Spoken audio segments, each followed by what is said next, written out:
পবিত্র রমজান মাসের আজকে এই দ্বিতীয় জুমায় নবম রোজায় মসজিদে উপস্থিত হতে পেরেছি। আল্লাহ পাক রব্বুল আলামিন আমাদেরকে সুস্থ রেখেছেন, হায়াতে রেখেছেন। তার দরবারে শুকরিয়ার কালিমা সকলে বলি আলহামদুলিল্লাহ। মুআজ্জাজ হাজিরিন কিরাম, রমজান মাস আল্লাহ নবী নিজেই বলছেন শাহরুন আযীম, মহান মাস, শাহরুন মুবারক, অত্যন্ত বরকতপূর্ণ মাস। বড় যেই কথাটা বড় বলে সেটা আসলেই বড় হয়। বিশ্বনবী সরকারে দু জাহান সাল্লাল্লাহু আলাইহি ওয়াসাল্লাম রমজান মাসকে বলেছেন যেটা মহান মাস। আল্লাহ পাক রব্বুল আলামিন কোরআনুল কারীমে বলেছেন শাহরু রমাদানাল্লাযী উনজিলা ফীহিল কোরআন। রমাদান মাস ওই মাস যে মাসে কোরআনুল কারীম অবতীর্ণ করা হয়েছে। কোরআনুল কারীম অবতীর্ণের মাস। কোরআন পৃথিবীতে একমাত্র জিনিস, যে জিনিস গায়রে মখলুক, সৃষ্টি নয়, আল্লাহর জাত ও অস্তিত্বের অংশ। পৃথিবীতে সবকিছু মাখলুক, আল্লাহ ছাড়া সবই মাখলুক, তাই না? একমাত্র আল্লাহই হলেন খালেক, অবিনশ্বর। সব ধ্বংস হয়ে যাবে, তিনি ধ্বংস হবেন না। কুল্লু মান আলাইহা ফান ওয়া ইয়াবকা ওয়াজহু রাব্বিকা যুল জালালি ওয়াল ইকরাম। সব ধ্বংস হবে, একমাত্র আল্লাহ পাক রব্বুল আলামিনের সত্তাই বাকি থাকবে। এই কোরআনুল কারীম ধ্বংস হবে না। কিয়ামতের আগে কোরআনুল কারীম আল্লাহ উঠায় নেবেন। কিয়ামতের 100 বছর আগে সূর্য উঠবে একদিন হঠাৎ করে পশ্চিম দিক থেকে। সূর্য উঠে পূর্ব দিক থেকে, সেদিন উঠবে কোন দিক থেকে? পশ্চিম দিক থেকে। সেদিন কোরআন শরীফ খুলে দেখবেন কোরআন শরীফ সাদা হয়ে গেছে, কোরআন আল্লাহ উঠায় নিছে। তো পৃথিবীতে একটা মাত্র জিনিস আছে যেটা মাখলুক নয়, আল্লাহর জাতের অংশ, সেটা হলো এই কোরআন কালামে নাফসি। এই জন্য কোরআনুল কারীম যে ব্যক্তি তার ভিতরে নিবে, তার মর্যাদা আল্লাহ বাড়ায় দিবে। কোরআন উপরের জিনিস, তার মর্যাদা বাড়ায় দিবে। কোরআন যেই মাসে নাজিল হয়েছে সেই মাস শ্রেষ্ঠ মাস, রমজান সাইয়্যিদুশ শুহুর। কোরআনুল কারীম যেই শহরে নাজিল হয়েছে সেই শহর পৃথিবীর শ্রেষ্ঠ শহর, সারা দুনিয়ার মানুষ পাগল সেখানে যাওয়ার জন্য।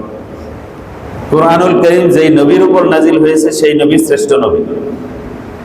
কোরআনুল কারীম যেই জাতিকে দেওয়া হয়েছে সেই জাতি শ্রেষ্ঠ জাতি। কুনতুম খায়রা উম্মাতিন উখরিজাত লিন-নাস।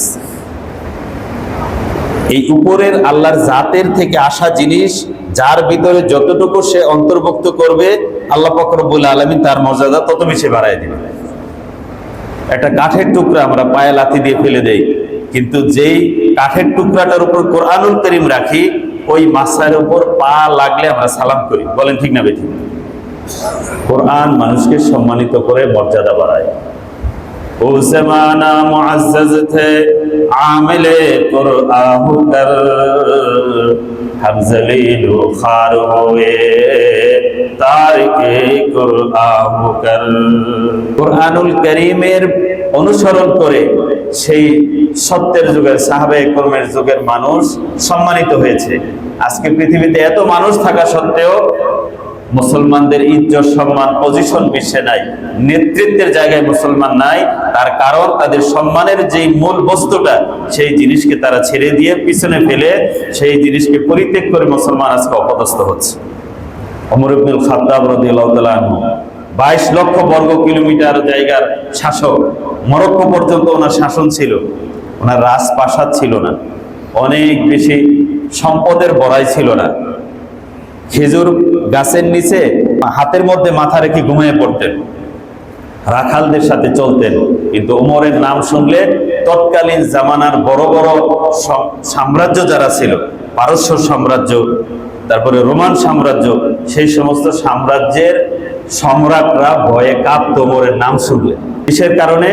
ঈমান এবং এই কোরআনকে সামনে রাখার কারণে।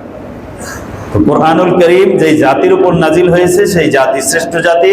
কোরআনকে যারা সামনে রাখে, আল্লাহ পাক তাদেরকে উঁচা করে দেন, তাদেরকে বড় করে দেন। শাহরু রমাদানাল্লাযী উনজিলা ফীহিল কোরআন। রমজান মাস ওই মাস যে মাসে কোরআনুল কারীম অবতীর্ণ করা হয়েছে। হুদাল লিন-নাস, এই কোরআন দুনিয়ার তাবৎ মানব গোষ্ঠীর জন্য হেদায়েত।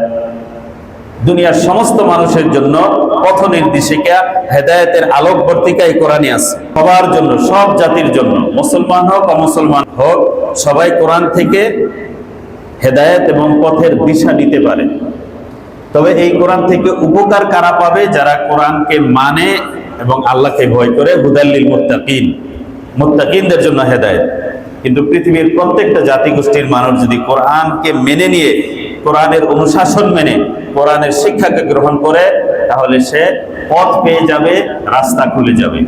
দেখেন পৃথিবীর মানুষ আমরা কোনটা নেই, কোনটা অন্যায়, কোনটা ভালো, কোনটা খারাপ, কোনটা করতে হবে, কোনটা ছাড়তে হবে, কোনটা ন্যায্য, কোনটা অন্যায্য, কোনটা ইনসাফ, কোনটা জুলুম, এই যে বিচার বিশ্লেষণ, এই যে বিচারিক ক্ষমতা, এই যে মূল নীতিমালা, এটা কোথা থেকে জানছে? মানুষ তার নিজের ব্রেন থেকে আবিষ্কার করছে? না, নিজের ব্রেন থেকে আবিষ্কার করছে তো রাজারা। রাজা যা বলে তাহাই কি আইন, তাহাই হুকুম। এইভাবে মানুষ কখনোই নিজের স্বার্থের বাইরে গিয়ে ইনসাফপূর্ণ চিন্তা করতে পারে না। নবীদের মাধ্যমে আল্লাহ পাক রব্বুল আলামিন ন্যায় নীতির একটা সীমারেখা, এটা ভালো, এটা খারাপ, এটা ইনসাফ, এটা অনিনসাফ, এই বিষয়টা, এই নীতিমালাটা আসমানি কিতাবের মাধ্যমে আল্লাহ পাক রব্বুল আলামিন মানুষকে জানিয়েছেন।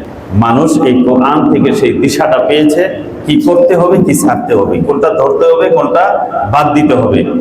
হুদাল লিন্নাস,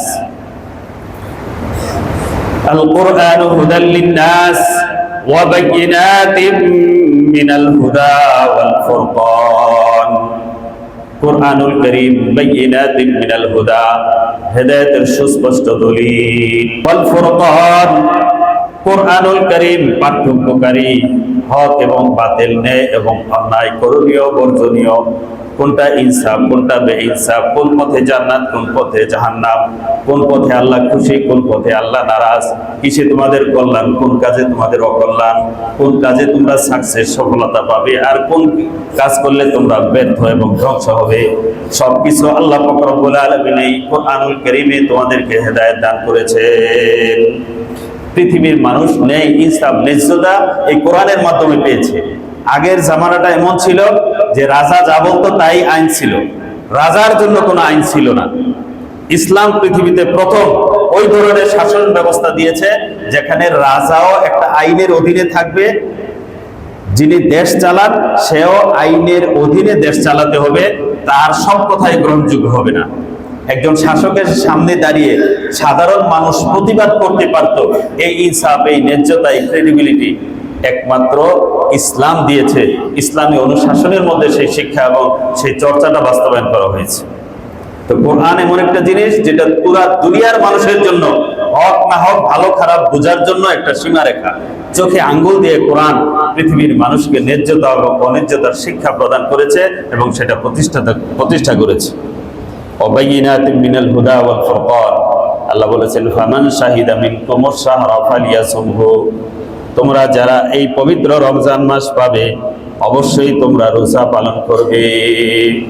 সিয়ামের উপকারিতা কি, কিভাবে তাকওয়া সৃষ্টি করে, সেই বিষয়টা আমি গত জুমাগুলোতে আপনাদের সামনে আলোচনা করেছি। সওম মানে বিরত থাকা। রমজান আল্লাহ পাক দিয়েছেন যে তোমরা তো হারাম জিনিস থেকে আগেই বিরত থাকো, সেই বিরত থাকা এনাফ না, এই মাসে আরেকটু বেশি বিরত থাকো, আরেকটু অগ্রসর হয়ে হালাল কিছু জিনিসও ছেড়ে দাও। ছেড়ে দিয়ে তোমরা আল্লাহর জন্য বিরত থাকার একটা প্রশিক্ষণ গ্রহণ করো। ক্ষুধা লাগবে, খাবে না, পিপাসা লাগবে, পান করবে না, জৈবিক চাহিদা হলে স্ত্রীর সম্পর্ক থেকে দূরে থাকবে।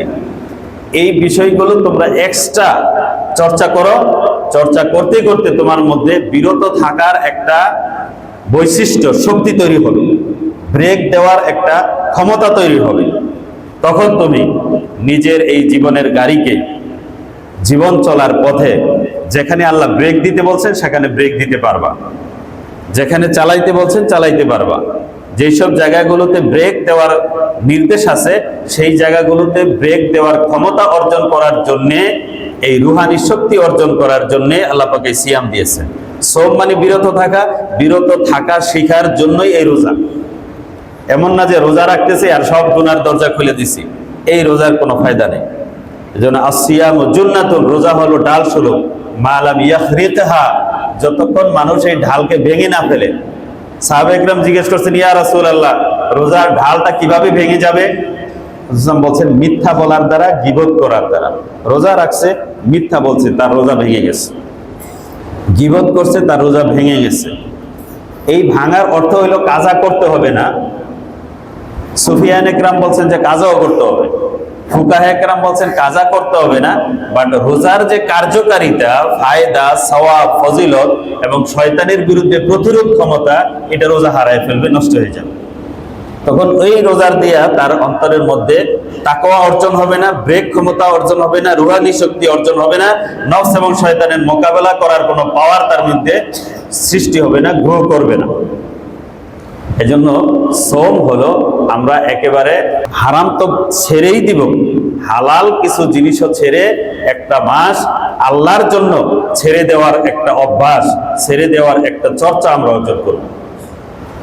ফামান শাহিদা মিনকুমুশ শাহরা ফালিয়াসুমহু ওয়া মান কানা মারিদান আও আলা সাফার ফাইদ্দাতুম মিন আইয়ামিন উখর। তবে যারা অসুস্থ, যারা সফরে আছে, সফরের ক্লান্তি কষ্টের কারণে আল্লাহ পাক রব্বুল আলামিন এই মাসে তাদের রোজার বাধ্যবাধকতাকে সরিয়ে দিয়ে অন্য সময়ে রাখার সুযোগ দান করেছেন। ওমান কানা মারিদান আও আলা সাফারিন ফাইদ্দাতুম মিন আইয়ামিন উখর, অন্য সময় রেখে দিবে, কিন্তু রাখতে হবে। এ ব্যাপারে কে রাখবে, কে রাখবে না, কখন ছাড়া যাবে ইত্যাদি মাসালা আছে, এগুলো নামাজের পরে বসলে ইনশাআল্লাহ সেগুলো আপনাদের প্রশ্ন অনুযায়ী উত্তর দিতে পারবো। ইউরিদুল্লাহু বিকুমুল ইউসরা ওয়া লা ইউরিদু বিকুমুল উসরা। আল্লাহ তোমাদের উপর সহজ করতে চান, তিনি কঠিন করতে চান না। লা ইউকাল্লিফুল্লাহু নাফসান ইল্লা উসআহা। ইসলামের বিধান হলো মানুষকে তার সাধ্যের বাইরে কোনো কিছু চাপিয়ে দেওয়া হয় না। একজন দাঁড়াতে পারে না, ইসলাম বলে নাই তুমি অবশ্যই দাঁড়াইয়া নামাজ পড়তে হবে, তুমি বসেই পড়ো। একজন বসতে পারে না, ইসলাম তাকে বাধ্য করে নাই বসতে, বসতে না পারলে তুমি শুয়ে পড়ো। প্রত্যেক ব্যক্তি তার সক্ষমতা এবং অবস্থান অনুযায়ী আল্লাহর হুকুম পালন করার অপশন, এই ফ্লেক্সিবিলিটি, এই নমনীয়তা সুযোগ রাখা হয়েছে। আল্লাহ বলেছেন আল্লাহ সহজ করতে চান, ওয়ালা ইউরিদু বিকুমুল উসরা, তিনি কঠিন করতে চান না। ওলি তুকমিলুল ইদ্দাতা, যাতে আল্লাহর এই নির্ধারিত সংখ্যা গণনা এই মাসটা তোমরা পুরা করতে পারো। ওলি তুকাব্বিরুল্লাহ, আল্লাহর বরত্ব তোমরা প্রকাশ করবে আল্লাহর হুকুম পালনের মাধ্যমে।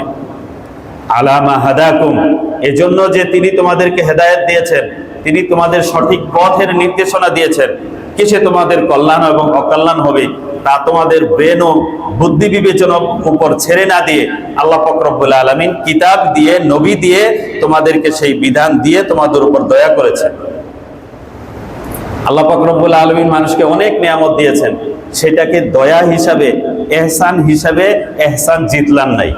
কিন্তু যখন নবী দিয়েছেন, কিতাব দিয়েছেন, এই কথাটা উল্লেখ করতে কোরআন শরীফে আল্লাহ বলছেন, লাকাদ মান্নাল্লাহু আলাল মুমিনিন ইয বাআসা ফীহিম রাসূলাম মিন আনফুসিহিম। আল্লাহ মুমিনদের উপর দয়া করেছেন যে তাদেরই মধ্য থেকে রসূল দিয়ে আল্লাহ তার বিধানকে তাদের উপর জানিয়ে দিয়েছেন। লাআল্লাকুম তাশকুরুন, আশা যে তোমরা শুকরিয়া আদায় করবে, আল্লাহ পাক রব্বুল আলামিনের এই দয়ার প্রতি তোমরা কৃতজ্ঞ হবে।